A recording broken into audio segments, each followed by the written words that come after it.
So thank you for being our inaugural summit, let's call it, of creative thinkers.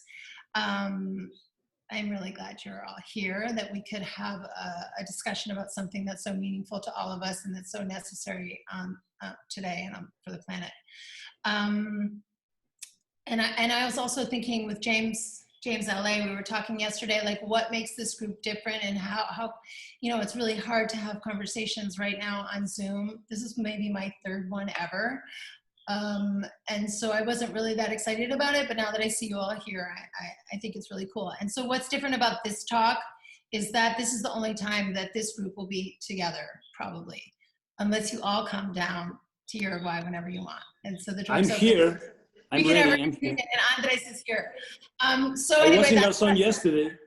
I see. But so that's what I think is special about this call today. And so if we use this time to kind of bounce things off of each other, inspire each other, my hope is that, I mean, look at Agustina already. I'm inspired. Is that just, don't start, Agustina. Don't start. Don't do it. Oh. Is that we can listen to each other and maybe in a week, maybe in a month, we'll think about something that was said here today, and that's a little inspiration to take back to each of our individual work. And with that, I will introduce you to James LA, who is more used to being on these kind of calls and is going to help moderate us in the discussion today. James. Great, thank you, Heidi. Well, first of all, buenos dias, bon dia.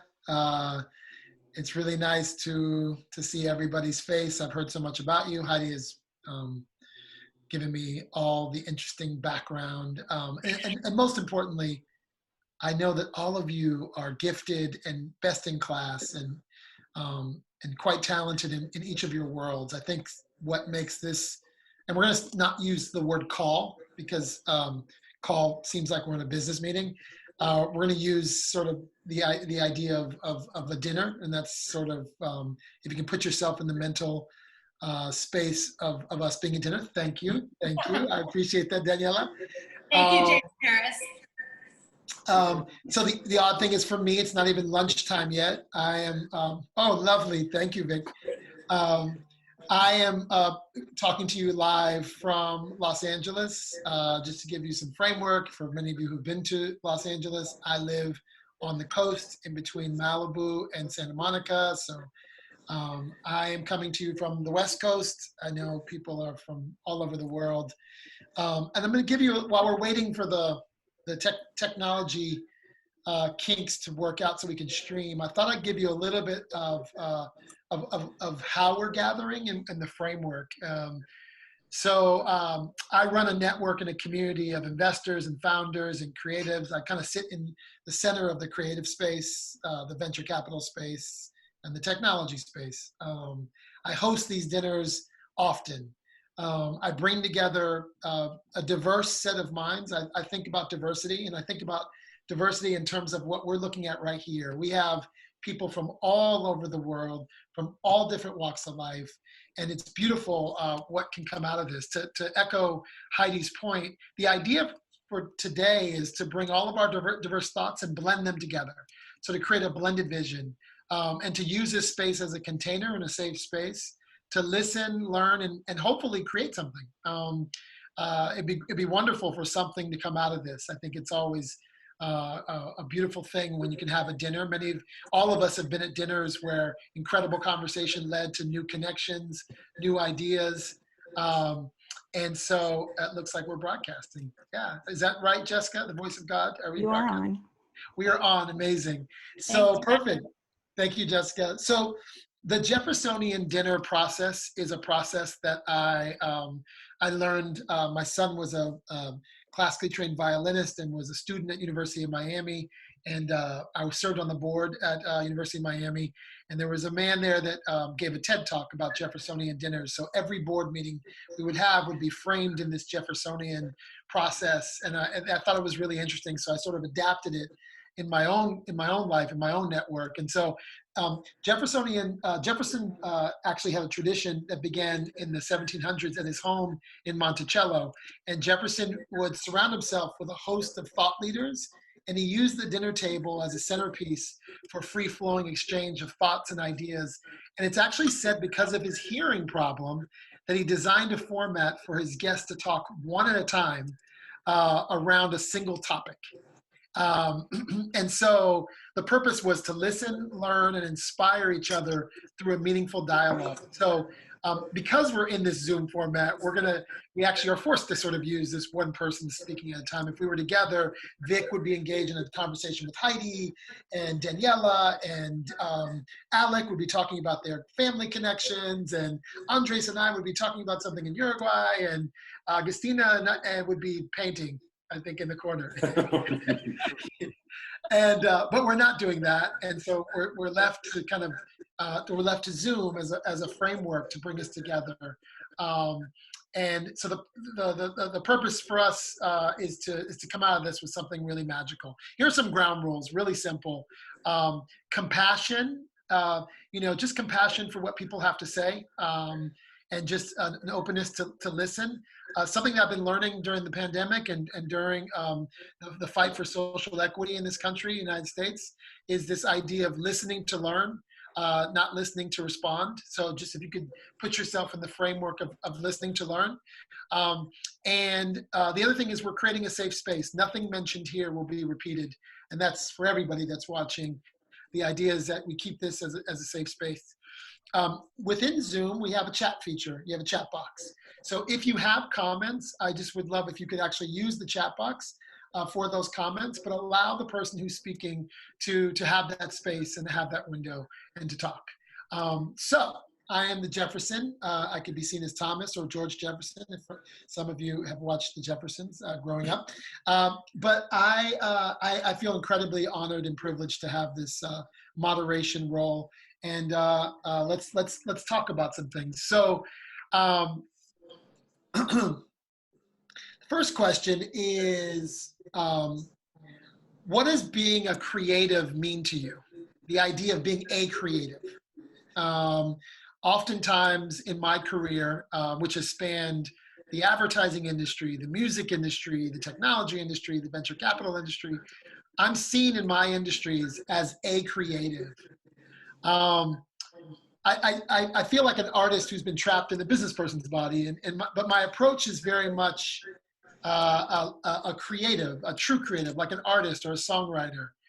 I'd love to talk to each of you, and then what I'm going to do is I'm going to ask you to start, and then I want you to popcorn.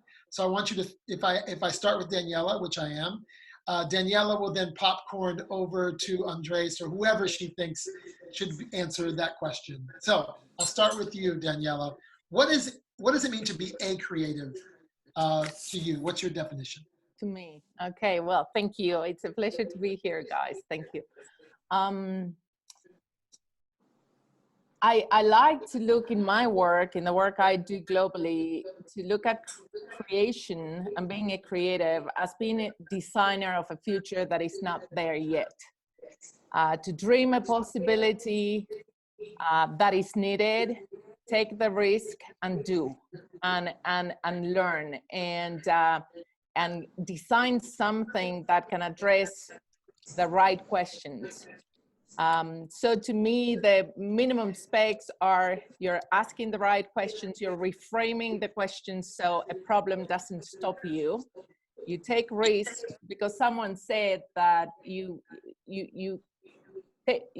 have to open the door of risk if you want to get into the room of innovation and creation. And then you dream a possible future and you do it. And you do it and you learn and you fail and you move forward. So that's being a creative in my space.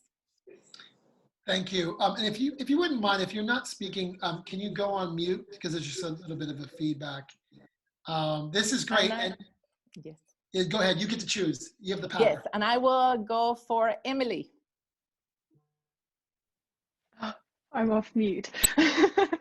I think, I don't know if everyone else has had this, but during lockdown, there's been a lot of self-reflection, and certainly for my job, it's required traveling. And so for the first time ever, I was with my family. There were 10 of us at home for 3 months under lockdown.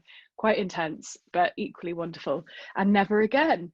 And I think I sort of wondered if I removed the travel and the stories I really care about, if I would keep taking photographs. And there was a kind of stall for a couple of weeks, and then it just sort of came out. I felt so creative, even in this really, really tight space. And I realized that whatever the space was, whatever the circumstance was, I would find a way to be creative. So I started writing, and that was a new part of me. I'd never really explored that, and have since started writing. This piece I'm working on now will be the first photo written article. And I think I've always thought, certainly with journalism and photography, it's creative solutions. And that is where I'd say I feel most passionate about. It's trying to find a way to creatively resolve something. And certainly with stories that are very sensitive, you have to find solutions and ways of telling those stories. If it's, if it's about someone who isn't willing to reveal their identity, or it reflects a very, very controversial topic. So I'd say creativity to me is just sort of creative solutions. And it's not having technically having a paintbrush, but it's finding a way to navigate through life and the way that I tell those stories. So I think that would be my like COVID roundup of me sitting at home. I'm going to hand this over to Vic, because I'm so obsessed with the scissors behind and I want to learn more.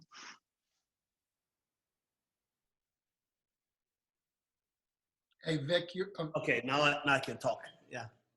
I always felt a little bit uncomfortable with the branding of creator or creative, and I find it a lot more, it's a lot easier if you just brand yourself as sort of a transformer, because I think at least myself, even though I was raised with a scarcity of means, and I always wanted to have things to do what I wanted to do. I realized at a certain point that, everything had been around since the beginning.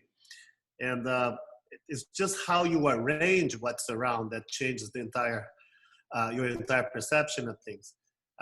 We remember growing up in Brazil during the 70s, and then it was almost, for anybody who had any intellectual ambition, it was asked of you to have a political one as well, and for me it was I never sort of felt very comfortable with that kind of demand. And because of that, I've always focused not only on opinions, on directions or ideologies. I'm totally adverse to any kind of ideology, or I'm allergic to it. Because I think, the greatest thing is to think in the middle space. For that, I've been really fond of developing processes rather than products. And I'm fortunate, especially in a time like this, that you can rely, because you narrow your range of activities, you can rely on some existing modus operandi that you can work and continue to be productive. Obviously, in a situation like this, you're also tempted to develop new ways of production, which I haven't come up with any, to be, just by the way.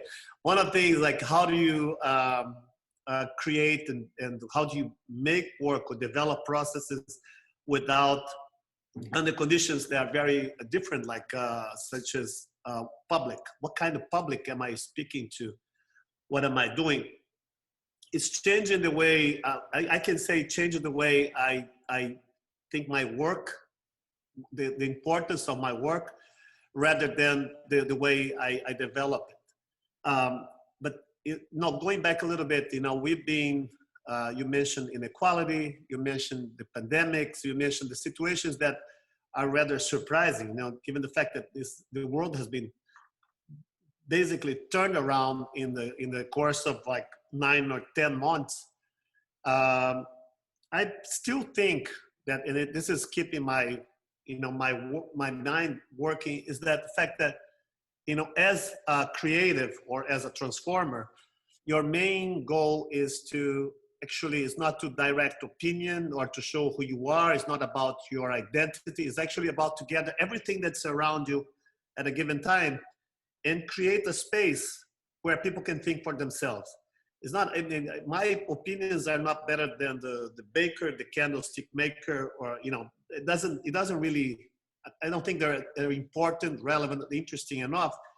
But the fact that I've made a career out of creating enough ambiguity about certain subjects that are given as truths. You know, sometimes you just, my 8-year-old daughter asked me about how do you see things in things, you know, and I was talking to her, in order to see something out there in the physical world, you have to have that thing inside your head. And then she said, what if you don't have that inside your head? I said, it's very fortunate, because for you to see something in the real world, you have to have something already there. But for you to learn to put another tree inside your head, you have to engage in a number of little references. They're not just about this binary connection. And that takes some kind of work to learn new things. I think it was Antonin Artaud, the theater writer and actor, French. He said that, you know, the role of the artist is to create spaces for life, you know, to create a place where people can engage in some kind of dialectics, because I think this is the mark, when something marks our time right now, is the death of dialectics, is the death of we're not talking to each other anymore. And I really appreciate the Jeffersonian format. Although if you were sitting together, you know, I was in the board of TED, and I remember that Chris Anderson did this Jeffersonian dinners. They were awful when people were actually sitting at the same table. I'm glad the format worked really well here. But I think being creative or being a true transformer involves you creating a space within the cultural environment where people can meet and think for themselves. Because it's been really the challenging issue right now, is to think away or think beyond the multiple choices. You know, that we're being delegating our thinking to algorithms, and they have just simplified the whole thing. I think when you're in a museum or in front of a beautiful painting, there's so much more. It's so much. It's analog, and then it's something that we really need right now. And physical experience. You know, I know it's contradictory to be talking about this on a Zoom call. I think it accounts for a lot of what we should be doing nowadays. I think I talked too much already. Agustina, I think it's your turn now. Hi, everyone. For those who don't know me, let me show you my real face, if you want to see it. And that's not a painting, I don't paint. In fact, for me, being a creative is totally the opposite of putting myself into a label of being a painter or a sculptor or any other kind. I take advantage in calling myself a creative. And for me, being a creative is a way of hacking the system, actually. I don't call myself an artist. I call myself a visual journalist. I believe in the role of creativity as a communication tool, actually. And I take it with a ton of respect because it actually works. Perhaps I have been called an agitator, like also kind of like joining the words of big transformator or transformer, something like this, but I've been called an agitator. Perhaps it's more about that, that attitude more. I believe, for example, in my practice, at least, like the way that I practice creativity, like being a creator, is by totally taking advantage of not having that box and actually playing the role of an engineer or a radio professional or a I don't know, urban planner, or even an architect, or sometimes I am an artist, some other times I'm a social enterprise. So for me, that's exactly what creativity is about. It's like, how do we mix up and offer offer different perspectives for something that's already happening. In fact, nothing is new. Everything was already created. We are constantly replicating what it's like one culture for one year, for one time in history of the universe. It's not that we are like making new stuff. Everything is already done. We're just revisiting it with new technologies, perhaps with new contexts. But that said, I see myself as a creative in a way in which I offer different angles, different perspectives from things that are already here. And yeah, creating a space for exchange, absolutely. I will pass my the word to Alec. Thank you. Yeah, I'm an internet entrepreneur and an art lover and collector. So those are my two passions. In both passions, I'm exposed to creation as an entrepreneur in technology, or kind of at the cutting edge, developing, creating products, platforms, companies, that don't exist. And in art, of course, there's creation from all directions. But I tend to see, I tend to believe that each one of us is completely unique and singular. And I like to believe that in the whole history of the universe until today, there was never an Emily or a Daniela or a Vic or an Agustina. And then the whole history of the universe, all the way to the future, to the end of times, there will never be, a James or Andres or Heidi. And therefore, whatever each one of us does not contribute to the universe is lost forever, because there will never be anything like us in the future, and there's never been anything like us in the past. So our contribution is completely significant and relevant.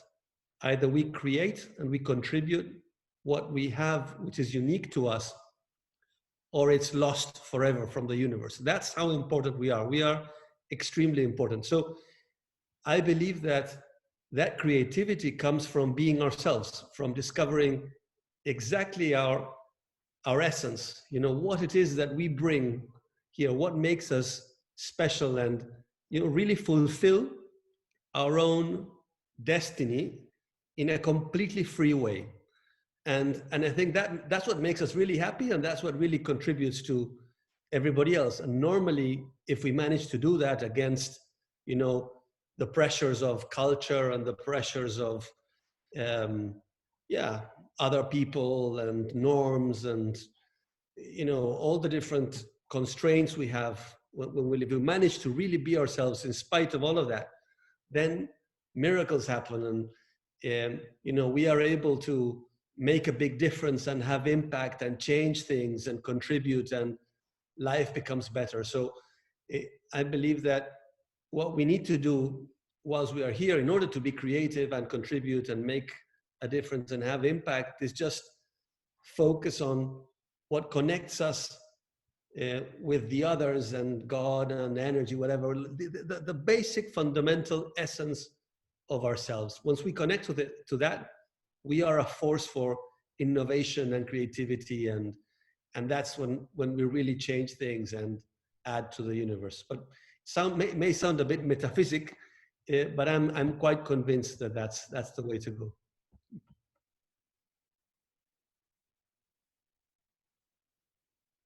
You have to choose somebody, Alec.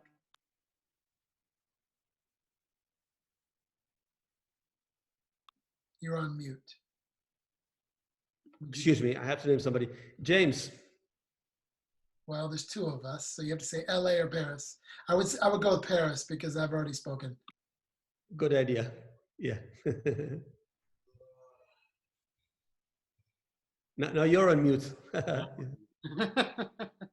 Thank you. I'm a chef, and I have been cooking for about 15 years. And I think, historically, it's a field where maybe it's easy to be creative, where you can have access to ingredients from all over the world, and the palette of what you get to play with is enormous. And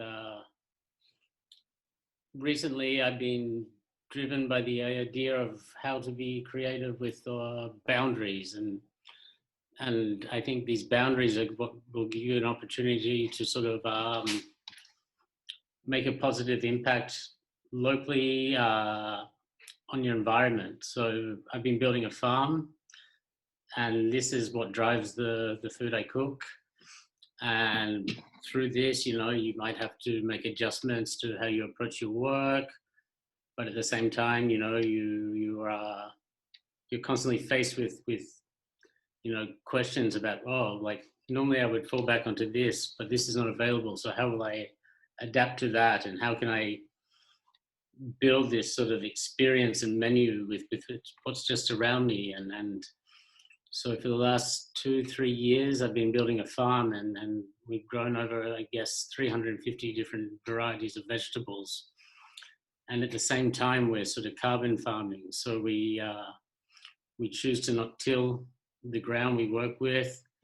And in this sense, I think it's a very important way to, I guess, show the world you can farm non-industrially, and I guess so by using food and this hedonistic sort of platform of a meal as a microphone for this is where I've chosen to put my creativity. So there you go. Andres, I guess, would be the last to go, yeah? The last one in Uruguay. Thank you for the opportunity to be here.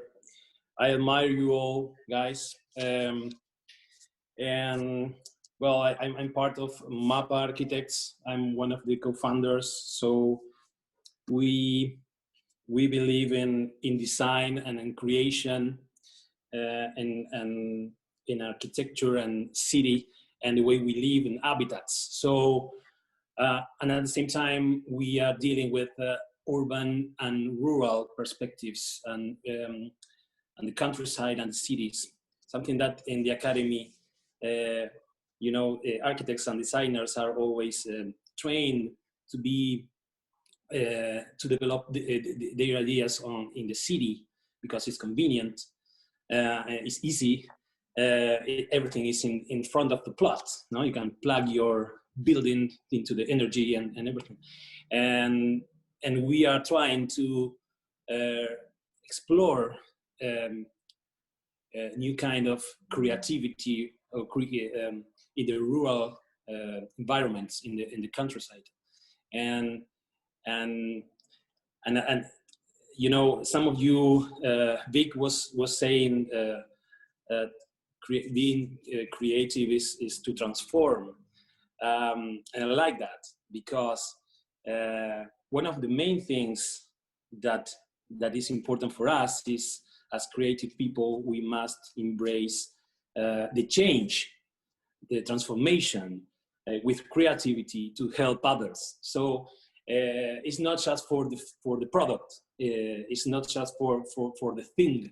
And when we are talking about architecture, there will always be this kind of object perspective. So I really think about developing how can I say the change, embracing the change. You know, in this self-imposed lockdown, because in Uruguay we had the luck until now, until today, that there were no forced lockdowns. I watched, I had time, and I watched this film that, from the controversial for many aspects, Lars von Trier, but focusing on the piece of art of this film that is called Five Obstructions. Lars von Trier gives Lev, that is his mentor, the task of remaking the perfect human that it was the original film that Lev did in the 60s, 5 times, giving him five obstructions or obstacles. So this is something that is very interesting, because this film is about regenerating something that was original into something new. And I think that if we think about it from a contemporary conception, we as part of this global ecosystem, we are facing times of change. So I think creativity today is mostly embrace this change and try to transform it. Thank you, and thank you to everyone. Heidi, I'm gonna keep going just because I want to move to another question. But thank you for, wow, I was just really inspired by everybody's responses. I don't know any of you at all, and this is hopefully you're finding this to be as rewarding as I am in getting to know you. That was very, very helpful. I'm a bit of an empath with a superpower of intuition, and so it's really great to be able to feel like I'm connected to you through Zoom, just by even hearing your tonality, which I'm a bit of a DJ and a hacker, audio hacker and music hacker. So there's something about just even the tones that I hear, like the way it sounds to my ear. It's just it's been great. So I just want to break a little bit. The next question is going to take a little more thought. So just take a deep breath and take a sip of wine if you need to. The next question is really around sustainability, and so the question is, why and what would be necessary to make a 10x or more difference in sustainability, and a real historic shift toward a better future. So the question again, why and what would be necessary to make a significant, I'm calling it a 10x difference in sustainability and a real historic shift toward a better future.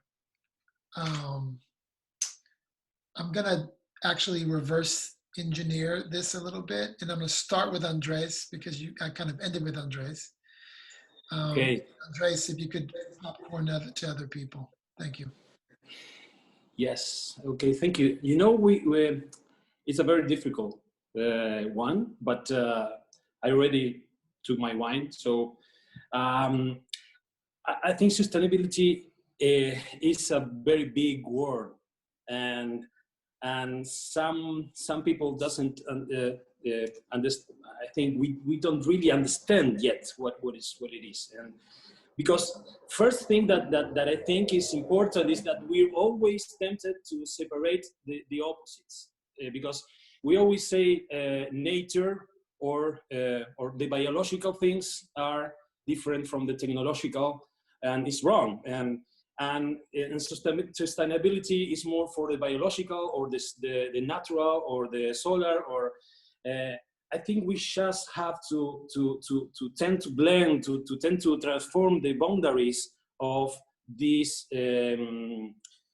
opposites. You know, no more nature versus culture, no more biological versus technological, no more natural grown versus built, because now we have to create something that is in between. We have to design the in between, and I think sustainability is about transforming and designing something in between rural and urban, something in between cities and countryside.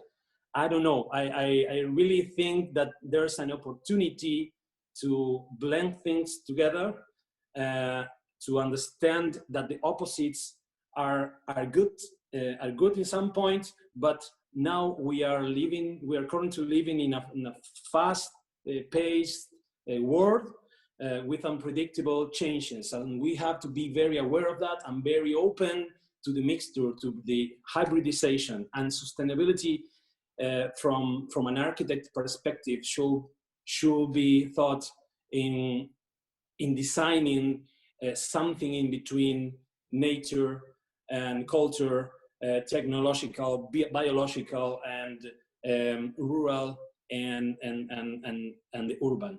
I don't know. I actually lied. I'm going to step in and DJ this a little bit.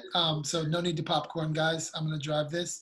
Alec, from your perspective, you work in technology. You see changes in the use of technology. I thought this question would be great for you to talk about as well. Yeah, I have I mean, my three projects, which have been for those in Latin America, maybe you've heard of some of them, is the Remate, which was bought by Mercado Libre, so on used goods like auction platform. Then OLX, which is quite big in Brazil and also exists in the rest of Latin America, OLX. And more recently, Let Go. The connection between the three platforms across 20 years is that they're all focused on used goods as opposed to new goods. And I have a strong perception and convinced, this was a hypothesis at the time of the Remate, and now I'm convinced after OLX and Let Go, that the top-down initiatives that we've tried to establish from governments trying to push restrictions to contain climate change in all kinds of directions have not worked, and I don't think they will work for many reasons. The incentives are all going in the wrong direction. Politicians cannot think long term. It's just not possible. But what I think is possible is to change. It's difficult, but possible to change the way we see things and change the phenomenon to make it a bottoms-up phenomenon, meaning making people think differently about consumption. Now, it might sound crazy to assume that the whole population of the planet will stop thinking about consumption the way they've thought about consumption forever, but it's not possible. I mean, it's not impossible. Who would have thought, 10 years ago that it would be completely natural for people traveling to stay in the apartment or the house of somebody whom they've never met and pay them directly instead of going to a hotel, and it's called Airbnb, or that we would use the car of an unknown individual to move around, and it's called Uber, and etc., or Lyft or whatever. Habits can change very quickly, and I think that the big habit we need to change here is to think secondhand first, meaning to think secondhand before we think new. Now, this is extremely relevant, and already in Scandinavia, in some parts of northern Germany, to some degree in Holland, it is already the case, particularly with the newer generations, where anybody, before buying something, they try to figure out whether that is available already as used stuff, as secondhand. If it exists, then they buy it there. If it's not available secondhand, then they go new. Whereas in the US, most of Latin America, all of Southern Europe, most of Asia, we all think new, and very, very seldom, buy secondhand. Now, there's the equivalent of 3 GDPs, 3 gross domestic products of used goods sitting on people's closets and in people's houses and in personal storage facilities. Do you know that there's more storage facilities than there are McDonald's stores, Starbucks stores, and Subway stores combined? Meaning there's so much stuff already there that is being not used, and it's sitting there.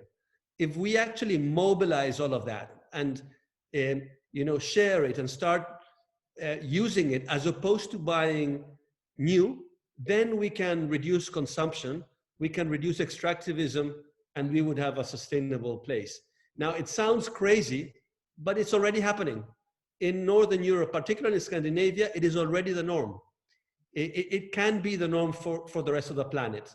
Mm-hmm. And it's the one way where we would not have a complete revolution, because if we go extreme and say, okay, now nobody can buy this or that, well then companies will go out of business, you know, it's going to be a catastrophe. But if every year we start measuring the used goods GDP, the used goods gross domestic product, all those transactions, and have an objective of increasing them 10 or 15% a year, then we can bend the curve, and in a decade it'll be a different world. Again, sounds difficult, not impossible. And I think that the bottoms up solution is the way to go. Thank you, Alec. Just keeping in mind we have a short window, so if you could answer this question in about 2 minutes, I'm going to try to be a proper moderator, not like the U.S. where we have horrible moderators at things. Daniela, your work and use of land, I think, is relevant to this question. I'd love to get your thoughts. Thank you. I think our conversation globally has moved from sustainability to regeneration.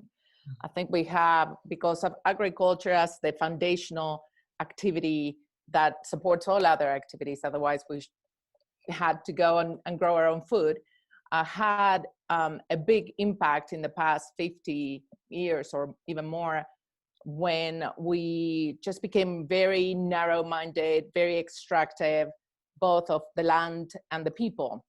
And it has had systemic impacts on our health, on our economies, on the resilience of the world and the climate. So I think when we look at how do we start regenerating soils and souls and communities, creating, again, vibrant economic flywheels, very distributed, some of the principles of regeneration, we want all that to happen grassroots, like it was mentioned, I think Alec mentioned, how do we create something that comes from within the communities and the people, and regenerate our soils and our communities in the process. So we're working globally, and what we're seeing is, because of the great pressure that the climate agendas by corporates and by nations are putting into brands, and to educate their consumers so they can make better decisions, as Alec just was saying. You know, we don't have to have everything new. Then how we dispose of it, or the waste that is happening, but also the sourcing of it, because by sourcing from farmers and ranchers that are doing really good work to heal the land and sequester carbon into the soil, and mitigate climate change and provide livelihoods to people on the land, we sort of change a little bit the face of the farmer, and at the same time align the incentives. And then sourcing can be part of the solution also for the brands, the way we source. We source from regenerative folks. And for that to understand and reconnect our consumers to be able, for us to be able to be informed and vote with our dollar, and put that incentive with our dollar, because there are trillions of dollars spent every day in things we buy. Where are we investing? Are we investing in things that are extractive and degenerative, or in things that are regenerative of our world and our communities? Thank you, Daniela. Emily, is it realistic to think that we can make a 10x difference in sustainability and create a real shift? I've been reflecting on the responsibility of tech companies actually a lot in sustainability and the messaging. And I think there's been so much greenwashing where companies like H&M, for example, practically give you a pat on the back for buying a t-shirt that has 5% organic cotton. And they say that this is part of their sustainable range. And it's becoming profitable. And in fact, you're seeing that Mark Carney, who's going to be finding ways to make being environmental profitable, you know, there are people making these big steps, but I don't know whether it's for the best, like latch onto. But what I do know from my work is I meet the people who manage land, look after land, and are the first to be affected by climate change, or people just taking from the land. So the story that would be easiest to tell is, for the past few weeks I've been living with nomads in southwest Iran, and you know, this is huge swathes of mountainous land and home to critically endangered herbs and flowers and and animals as well, particularly bears. And these people, the Bakhtiari nomads, are the guardians of the Zagros Mountains, and they manage this land. Without this community, this land would be destroyed.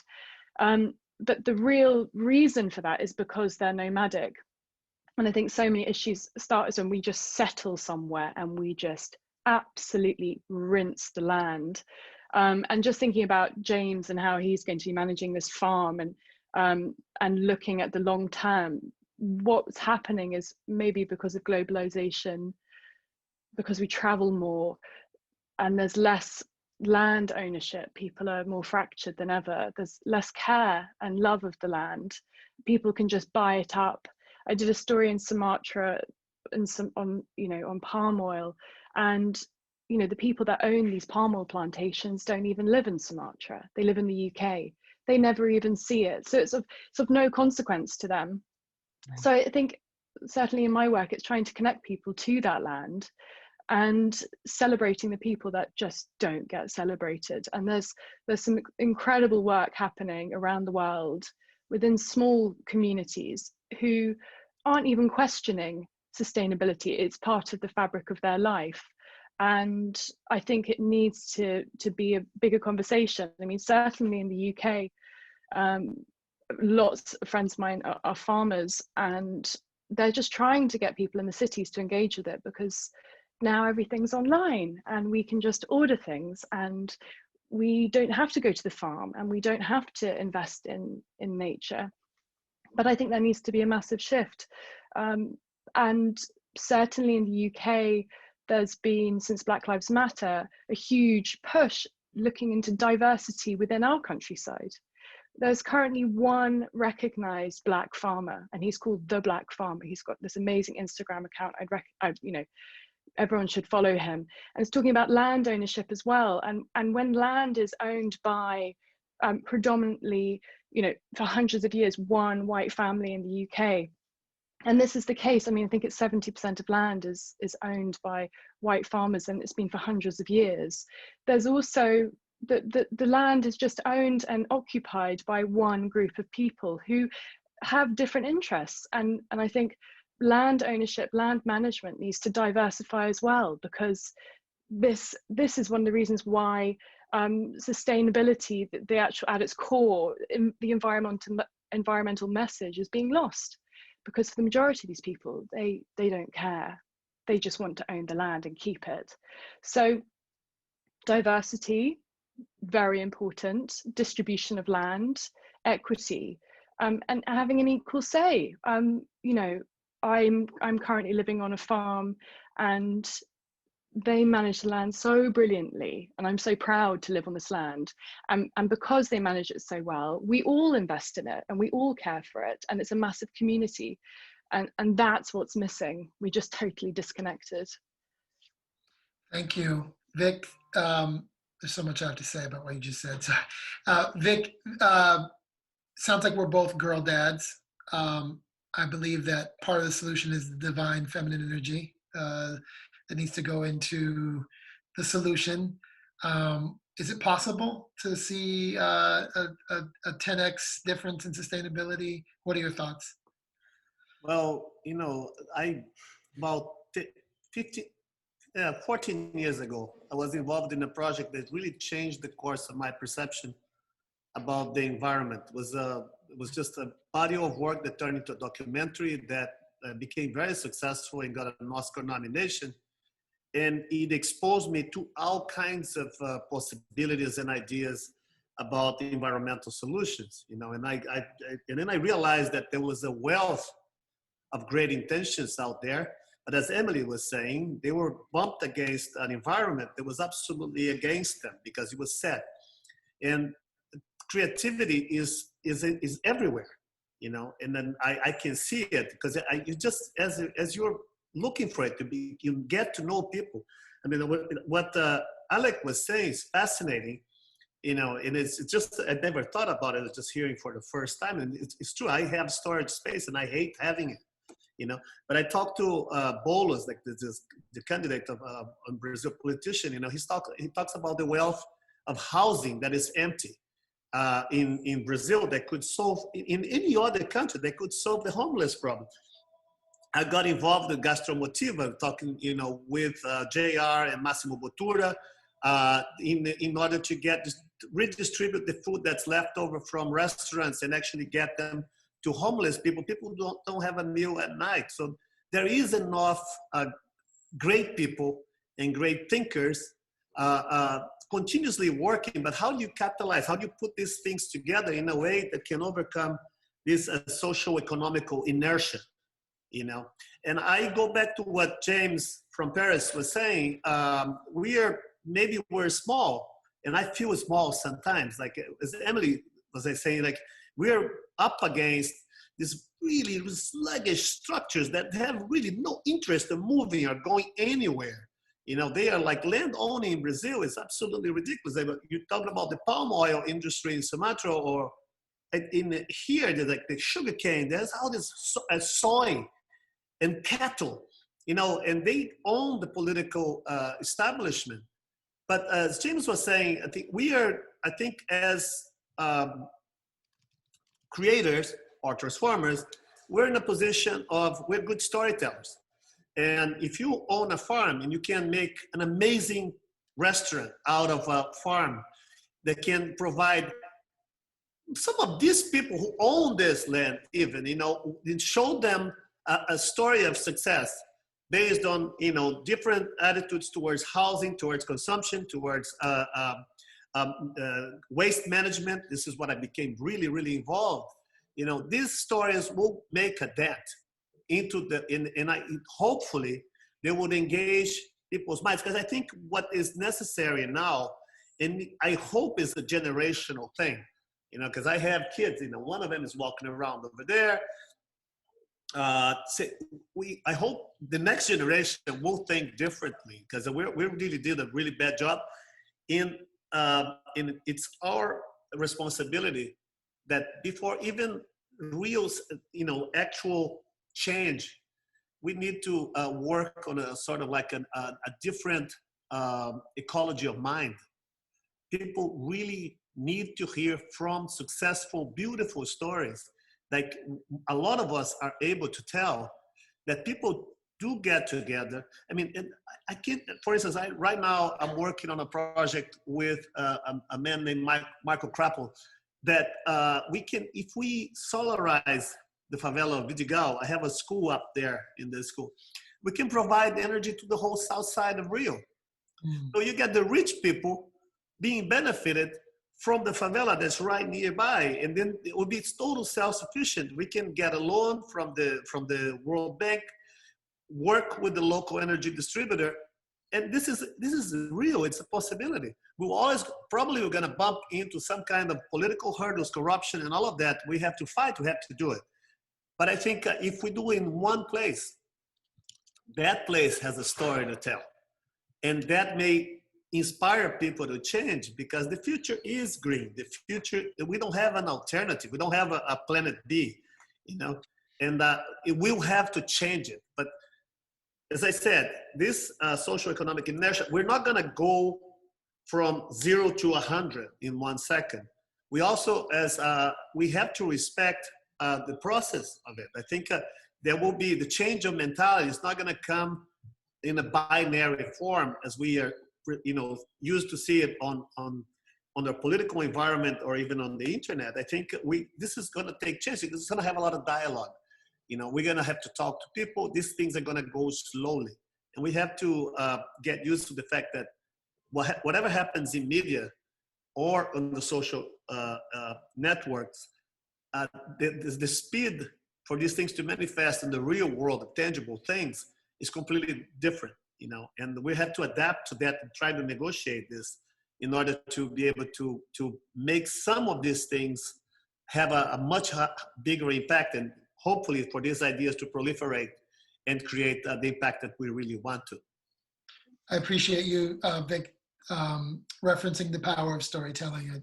I completely agree. Augustina, what do we do? Will we see? What do we do? I want to come.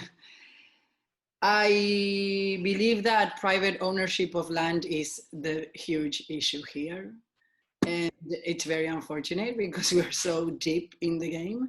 But the fact that we are here fighting to own the planet, it's already at a very wrong start. So of course, this ties up to what you were saying, Emily, and perhaps some of the comments that you were having, Vic and Daniela. Indigenous knowledge, for example, bringing that really forward. They don't own the land. They don't privately own the land. They own it as a community. They all understand the interrelationship, the fact that this is a rhizome effect. How is it possible that I am owning a piece of the planet? That to me makes no sense. So from there on to talk about sustainability, I don't understand how we could even begin to move forward. I would like to replace the word sustainability by planetarity. Perhaps if we can comprehend that this is one planet, not a bunch of countries, then we could perhaps divide and imagine a word that is divided in water basins instead of in countries, something that is actually contextualized with the landscape, not these made up lines that are cutting rivers in the middle, and you have a government on one side and a government on the other side, and then how do you even begin to agree? I mean, it just doesn't make any sense.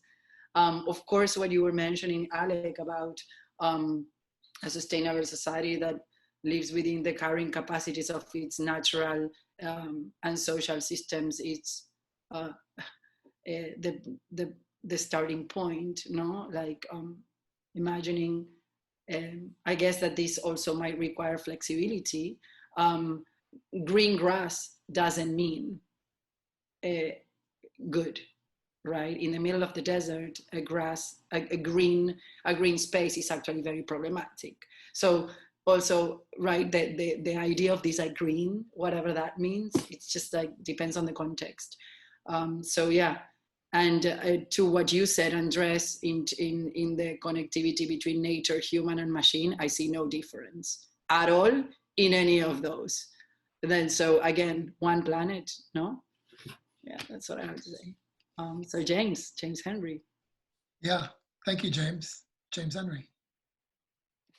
Well, thank you.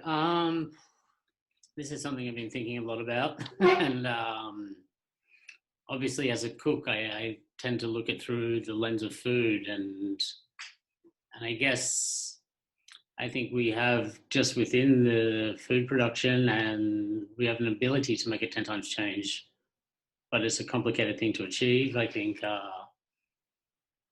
we're playing in a broken system. You know, we don't understand the true cost of what it is, and then we talk about like the sustainability of the planet, but what about human sustainability? You know, now that I understand what it takes to grow food, I have to start like quite often questioning how people can afford to sell something for something without having to take advantage of someone else down the line. But then at the moment, there's no reward for people to make the right decision. You know, it's you're caught in this game where you have all your bills to pay. Some countries have healthcare, others don't. I mean, you know, and so if you're stuck between choosing something which, you know, costs slightly less versus, you know, being able to vote with your dollar, that's a luxury a lot of people can't afford. So at this moment, I think, you know, it's like, how can we incentivize people to be able to make the right decision? You know, it's like, do we encourage people to, or should the government encourage people by like, you know, weighing our garbage? Why should a household who throws out, you know, 100 grams of you know, green waste a week pay the same taxes as someone who throws all their food in the bin and creates a lot of waste, you know? And it's like, I mean, it's a simple way of, I mean, not so simple, but it's like, the system is broken, I believe. And I think, you know, by starting through education of what it takes to create, I mean, I believe, you know, food is a very easy place to start because, you know, we sustain ourselves through consuming it. And it's one of the only things we really need to consume to be, to live. And so it's like, it's the base of where we can look at like how we live, how we consume, and from there make changes in other aspects of our life. And yes. Yeah, it's all of this is weighing heavy, because I think we covered so many things, and much of it can feel like it's daunting, somewhat impossible maybe, but just interesting, just sitting back and reflecting on everybody here and the different worlds that we all impact. We all have an opportunity, and sort of taking what Alex was saying about the uniqueness, and there's only one Emily and there's only one Daniela.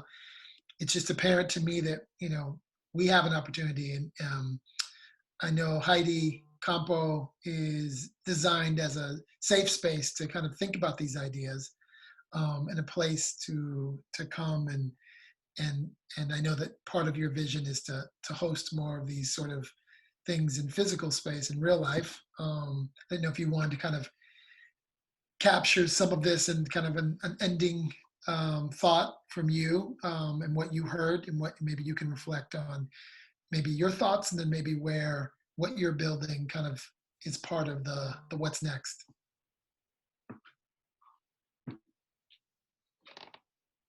Sure. Hi, everyone. This is exactly what I imagined. So thank you.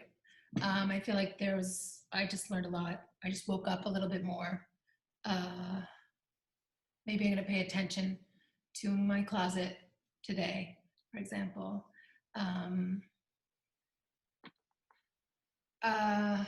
a little bit overwhelmed because I feel like, well, we're not done. We're just like, come on, let's keep going. Can everyone please come down here for a week so we can really talk about this some more, and find a solution together, or find solutions, or make initiatives. I can't remember who said it, but it's all about conversation, and that is what I want to generate here, and being creative. I didn't answer the creative question because I didn't answer that question, but for me, being a creative is kind of following my beliefs in a more confident way, that I'm not crazy, that my creative brain is not a crazy person, but that it really can affect change and inspire. And so that's something that I want to continue with CAMPO, to encourage people to say what they believe, and to connect with themselves, and be authentic and true. And yeah, that's it. So I'm so grateful that we're having this conversation, and I'm sorry that we have to end now. But that's it. So whoever wants to come down and continue the conversation, please come. I have some bedrooms, and Andres is going to be building around. James? What we're gonna do is we're gonna recap this, because a few things. One, we would hope that there's a interconnectivity, and some of you connect with each other. That would be wonderful. But even some of the ideas, it's obviously really challenging, one, to do this on Zoom, and two, to do this within 60 minutes. But I get really uncomfortable. I don't even go to sleep at night if I don't know that like threads aren't being connected. My superpower is holding space for ideas within diverse communities. And I just would love it, and I'm sure Heidi feels the same way, if we could maybe synthesize some of the thoughts, share it with everybody. And if you're up for it, maybe creating a little bit of a CAMPO container to kind of continue some of these thoughts, because it doesn't end here, to Heidi's point. This is just the beginning. And part of what CAMPO is here for is to create a physical destination container. But until that time, we have lots of digital tools that we can use. It might even just be a WhatsApp group, just to continue the dialogue until we can see each other, and until we can eat together, share a meal together. I totally believe that sharing a meal is the greatest platform for understanding culture and understanding perspectives. And so James was so lovely enough to share his menu, and that was as close as we could get. But we all know that like coming together around a dinner table and a campfire has been the longest form of bringing together diverse ideas and cultures and thoughts. So until that time, we will meet in a digital space, and we will think about this conversation, and And then we have a whole roadmap into December into Heidi's awesome festival that'll continue in the virtual space. But from here, from LA, thank you so much for your time. It's really great getting to know you. And hope that we can get to know each other even better soon. So grateful. Thank you. Likewise. Thanks, everyone. Thank you, guys. Thank you. Thank you. Thank you. Thank you. Thank you. Thank you, Heidi. Bye-bye. Thank you, James. Bye-bye. Bye, guys. Ciao.